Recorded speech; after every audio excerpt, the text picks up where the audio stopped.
राधे राधे। देखिए, केनोपनिषद में एक मंत्र आया, हमने पहले भी बताया है कि ये मनुष्य शरीर आपको मिला है। इस मनुष्य शरीर को व्यर्थ जाने मत दीजिए, क्योंकि ये शरीर आपके कल्याण के लिए मिला है, आपके उत्थान के लिए मिला है। और उस उत्थान के लिए करे क्या? तो केनोपनिषद में सबसे पहले कहा गया, इह चेदि वेदी दथ सत्यमस्ति, न चेदिहा वेदीन महति विनष्टि। कि यदि इस मनुष्य शरीर में तुम उस परम तत्व को नहीं जाने, उस परम तत्व का साक्षात्कार नहीं किया, विषय भोग में ही लगे रहे, इसी में लगे रहे कि ज्यादा से ज्यादा इन पांच ज्ञानेंद्रियों का सुख भोग ले संसार से, जबकि संसार से कितना भी बड़ा से बड़ा चीज आपको दे दिया जाए, इन पांच विषयों के लिए आप तृप्त नहीं हो सकते। क्योंकि तृप्ति वाला सुख यहाँ नहीं है। तृप्ति वाला सुख श्री कृष्ण है, प्रभु श्री राम है। तो यदि इस मनुष्य शरीर में उस परम तत्व को प्राप्त नहीं किया तो महती विनष्टि, महान विनाश हो जाएगा। फिर प्रश्न आया, क्या विनाश होगा? लोग कहते हैं ना, क्या हो जाएगा? तो इह चेद सकत बुद्धुम प्राक शरीरस्य विश्रस ततः सर्गेषु लोकेषु शरीरत्वाय कल्पते। कठोपनिषद 2, 3, 4। कठोपनिषद में कहा गया, यदि प्राप्त नहीं कर पाए सर्गेषु लोकेषु, अनेकों कल्प तक फिर मनुष्य शरीर नहीं मिलेगा। इसलिए जल्द से जल्द उस परम तत्व को पहचान लो। और वही तत्व को पहचानने के लिए आपको ये शरीर मिला है, मनुष्य शरीर। यदि विषय भोग के लिए शरीर मिलना होता तो यही पशुओं का शरीर भगवान दे देते। यदि विषय भोग ही आप अपना उद्देश्य समझते हो तो आप में और पशु में कोई अंतर नहीं है। फिर यदि आपको कोई पशु नाम से कुछ भी कह दे, क्यों गुस्सा हो जाते हो? सच ही तो कह रहा है। क्योंकि मनुष्य शरीर प्राप्त करके जो मूर्ख जीव केवल इसी में लगा रहे कि ज्यादा से ज्यादा और विषयों को भोग कर लें, वो पशु के बराबर ही तो है। पशु के बराबर नहीं है, पशु से हीन है। क्योंकि पशु में वो बुद्धि नहीं है कि वो समझ सके, तत्व ज्ञान ज्ञान प्राप्त कर सके। लेकिन मनुष्यों में तो बुद्धि है, बुद्धि शक्ति इसमें अधिक है। ज्ञानम ही तेषाम अधिको विशेषात। ज्ञान इसमें अधिक है मनुष्यों में। तो ज्ञान जब विशेष है, फिर भी अज्ञानी की भांति यदि आप वर्क कर रहे हो तो आप पशु से भी हीन हो गए। इसलिए उस परम तत्व को जल्द से जल्द पहचान लो। जल्द से जल्द, ये मत करो जैसे कुछ अल्पज्ञ लोग, अल्पज्ञ नहीं अज्ञ लोग कहते हैं कि बुढ़ापे में करेंगे। बुढ़ापा तुमने देखा है? लिखवा कर आए हो? कोई सर्टिफिकेट है अपने पास? ब्रह्मा जी लिख कर दिए, हाँ बेटा 70 साल जियोगे, आराम से 65 साल के बाद भक्ति करना, 65 साल तक संसार का सुख भोग करो। लिखा कर आए हो क्या? चलो मान लो लिखा कर भी आए हो।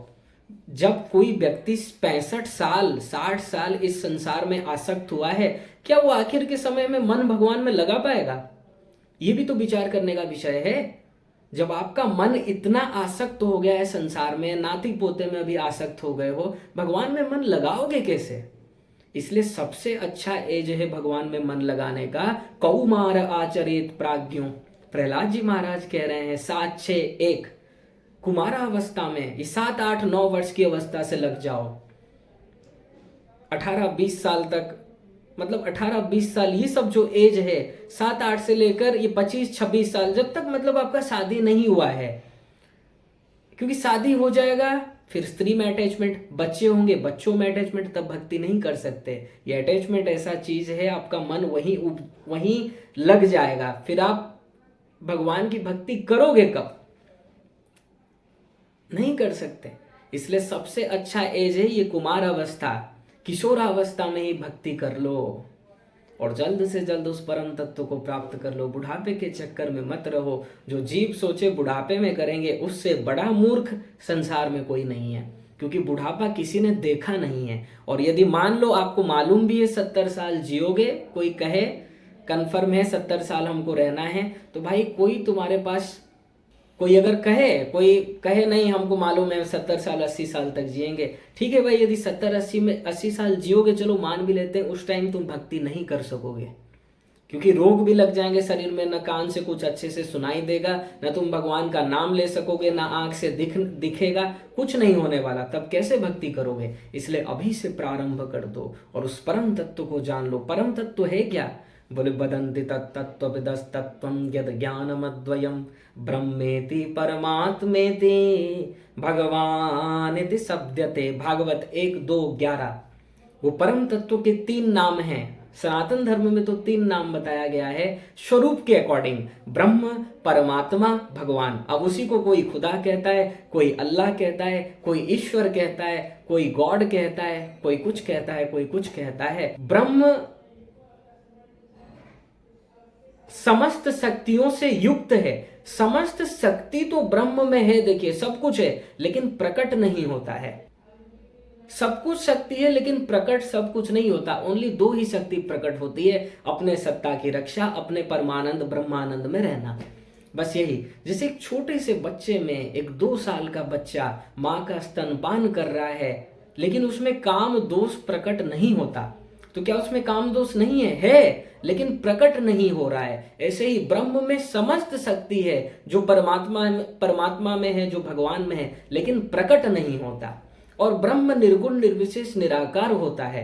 ब्रह्म का जो स्वरूप है वो निर्गुण निर्विशेष निराकार है।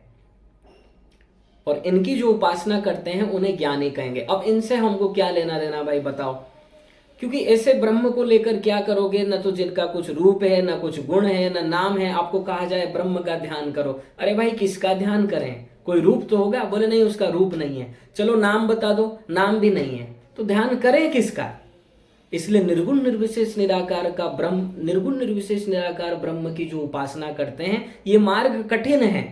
और मिलेगा भी क्या, ब्रह्मानंद, जो प्रेमानंद के आगे नगण्य है। ये बताएंगे आगे प्रेमानंद के आगे क्यों नगण्य है। नेक्स्ट आया परमात्मा। वो परम तत्व का एक स्वरूप है परमात्मा, जो चतुर्भुज महाविष्णु है, जिनका लोक वैकुंठ है। देखिए उनके शरीर हैं और उनके धाम भी हैं, लेकिन उनके लीला परिकर आदि नहीं है। लीला कुछ नहीं करते हो और उनके परिकर नहीं है। और वैकुंठ को जिनको भी प्राप्त होता है ना, जैसे राजा और प्रजा का रिलेशन है वैसा रिलेशन है जो वैकुंठ जाते हैं। अर्थात वहां प्रभुता है, ऐश्वर्यता है। इसलिए वो रस भी देखो भक्तों को तो नहीं सुहाता है भाई, क्योंकि भक्तों को तो प्रेम चाहिए, आनंद चाहिए, रस चाहिए। वो रस वहां नहीं है। लेकिन परमात्मा में कुछ अधिक शक्ति प्रकट होती है, जैसे कि उनका धाम है और उनका साकार है। वो जैसे ब्रह्म निराकार थे, परमात्मा साकार है और उनका अपना धाम है। बस उनमें लीला परिकर उनके कोई भी नहीं है और उनमें ये माधुर्य रस प्रकट नहीं होता है भाई। वो जो भक्त को जो रस अट्रैक्ट करता है वो रस नहीं है लेकिन प्रकट नहीं होता है। तो परमात्मा भी हम क्या करेंगे, परमात्मा को लेकर भक्त को तो ओनली भगवान ही चाहिए। इसलिए तीसरा स्वरूप आया भगवान का। वो चाहे राम हो चाहे कृष्ण हो, जो मनुष्य बनकर आते हैं, किसी के पुत्र बन जाते हैं, किसी के भाई बन जाते हैं, किसी के पिता बन जाते हैं, किसी के लवर बन जाते हैं और किसी के पति भी बन जाते हैं और प्रेम लुटाते हैं, प्रेम बरसाते हैं। और भक्त और भगवान में कोई छोटा बड़ा नहीं होता है, वहां समानता हो जाती है। भगवान के मित्र भगवान को घोड़ा बनाते हैं, कान खींचते हैं। तो ये रस आपको ब्रह्म में नहीं मिलने वाला, ये रस परमात्मा के साथ नहीं मिलने वाला, ये रस भगवान के साथ ही मिलेगा। इसलिए भक्त तो केवल भगवान से ही प्रेम करता है, भगवान का सुख चाहता है। और यही सबसे बड़ा आनंद है, भगवान का प्रेमानंद। और हम और आपको इसके लिए प्रयत्न करना चाहिए। निर्गुण निर्विशेष निराकार ब्रह्म का आनंद इस प्रेमानंद के आगे नगण्य है। यूं समझो जैसे एक बच्चा मां के गर्भ में है, अभी तक बाहर नहीं आया है। अब उस मां से पूछो कि अभी तुम्हारे गर्भ में है, अभी तुमको ज्यादा आनंद आ रहा है या वो जब बाहर आ जाएगा, जब उसके बाल लीलाओं का दर्शन करोगे, उसके मुस्कान को देखोगे, उसके मधुर उसके लीलाओं को देखोगे, उसके मधुर मुखमंडल का दर्शन करोगे, तब आनंद आएगा। तो बोले कि यार ये कोई प्रश्न है, आनंद तो तभी आएगा जब हम उसको चूमेंगे, उसका दर्शन करेंगे, उसका आनंद लेंगे, तभी आनंद आएगा। अभी गर्भ में है, अब क्या आनंद आएगा।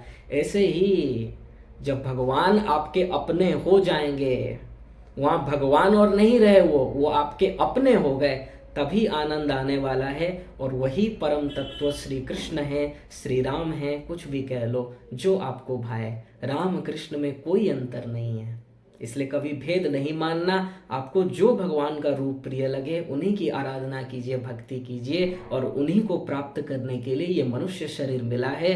और उनको प्राप्त करने के बाद और पुनर्जन्म आपको लेना नहीं पड़ेगा। सदा को उस परम दिव्य आनंद का रस प्राप्त करोगे जो बड़े बड़े ब्रह्मानंदी भी तरस जाते हैं। ब्रह्मानंद भी देखो अनलिमिटेड आनंद मिलेगा, लेकिन प्रेमानंद के आगे वो कुछ नहीं है। क्यों नहीं है? क्योंकि ब्रह्मानंद नीरस है, वहां भगवान का कोई सगुण साकार वाला रूप नहीं है, अर्थात वो प्रेम नहीं है, वो रस नहीं है। लेकिन सगुण सविशेष साकार का रस है। ब्रह्मानंद को यूं समझिए जैसे मान लो एक रसगुल्ला है, तो ब्रह्मानंद वाले रसगुल्ला बन जाते हैं। वो उस रस का ग्रहण नहीं कर पाते, उस रस का अनुभव नहीं करते हैं, वो रस में ही लीन हो जाते हैं। तो बताओ आनंद कब है? जब हम रसगुल्ला खाते हैं, रसगुल्ला मुंह में जाता है, तब आनंद आता है। ऐसे ही भक्त भगवान का रस लेता है, उस माधुर्य रस को ग्रहण करता है, वो आनंद लेता है, जो आनंद ब्रह्म में नहीं मिलेगा। वहां शरीर नहीं है, रूप नहीं है, नाम नहीं है, कुछ नहीं है, वो नीरस है। जैसे एक छोटा सा बच्चा गर्भ में जब तक है आनंद नहीं आता, लेकिन जैसे ही बाहर आता है, जब उसके मुखमंडल को देखते हो, उससे प्यार करते हो, तब आनंद आता है। ऐसे ही आनंद भगवान में ही है, भगवान के दर्शन में है, भगवान के मीठे वाणी में है, भगवान के स्पर्श करने में है। इसलिए भक्त केवल भगवान को ही चाहता है, और हम और आपको भगवान से ही प्रेम करना है। ब्रह्म परमात्मा का अपमान नहीं करना है। प्रणाम करो, भगवान के ही स्वरूप हैं वो अलग नहीं है। आप अलग मत समझिएगा, कभी भी भेद बुद्धि मत रखिएगा कि ब्रह्म छोटे हो गए। और छोटे कहाँ हो गए? उनमें भी सभी शक्ति है, लेकिन प्रकट नहीं होती है। प्रकट हमारे श्री कृष्ण में ही होती है। इसलिए भक्ति श्री कृष्ण की करो, प्रेम श्री कृष्ण से ही करो। यही जीवन का परम लक्ष्य है, यही आपको करना है। इसी के लिए ही मनुष्य शरीर मिला है, और कोई प्रयोजन नहीं है इस मनुष्य शरीर का। और आप जो सुख चाहते हो, तृप्ति वाला सुख, वो श्री कृष्ण की प्राप्ति से ही मिलेगा। ठीक है? राधे राधे।